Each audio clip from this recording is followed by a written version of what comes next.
A Hollywood star and a multi-millionaire. And tonight it's his big moment as his latest movie, Ned Kelly, opens in Perth. He spoke with Dean Cassidy about love and war. We've got nothing to do with that war. We shouldn't be following them into it. It's really shameful. It's really quite disgusting, actually. Heath Ledger's in Australia promoting his latest movie, Ned Kelly. But don't mention the war. It's a stupid war to start. George Bush is scary. He scares me, and it's a very scary time. I think it's very, very sad. I just think John Howard should grow up.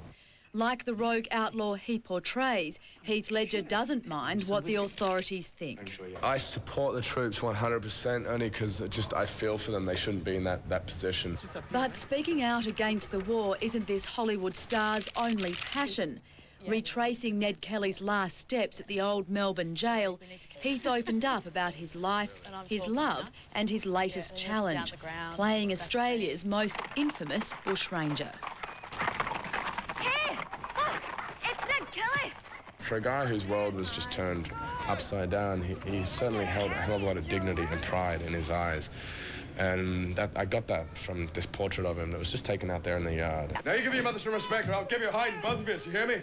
I don't know, he had this half smirk on his face as well, like he almost knew that he was dying, but his cause and his legend wouldn't. Like he knew he'd accomplished something.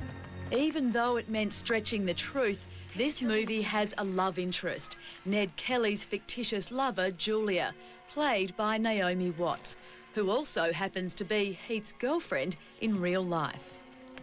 What are you doing here? They arrested me, Ma. What for? A copper says I tried to kill him.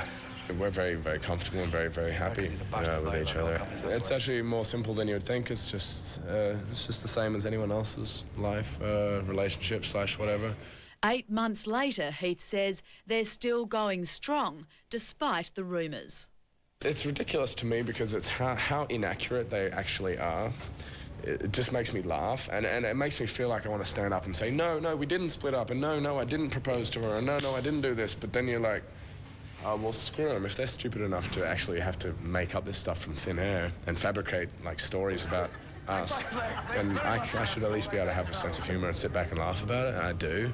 I give fair warning to all those who have reason to fear me, not to attempt to reside in Victoria. So, with another Aussie blockbuster under his belt, what does Heath want to do next? Well, like most 23-year-olds, nothing's concrete, apart from maybe calling Australia home.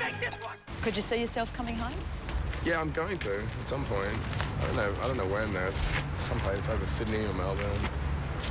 I don't know, but yeah. It's just the weather in Melbourne. So they say if you don't like the weather in Melbourne, just wait 10 minutes. And it will change. Yeah, exactly.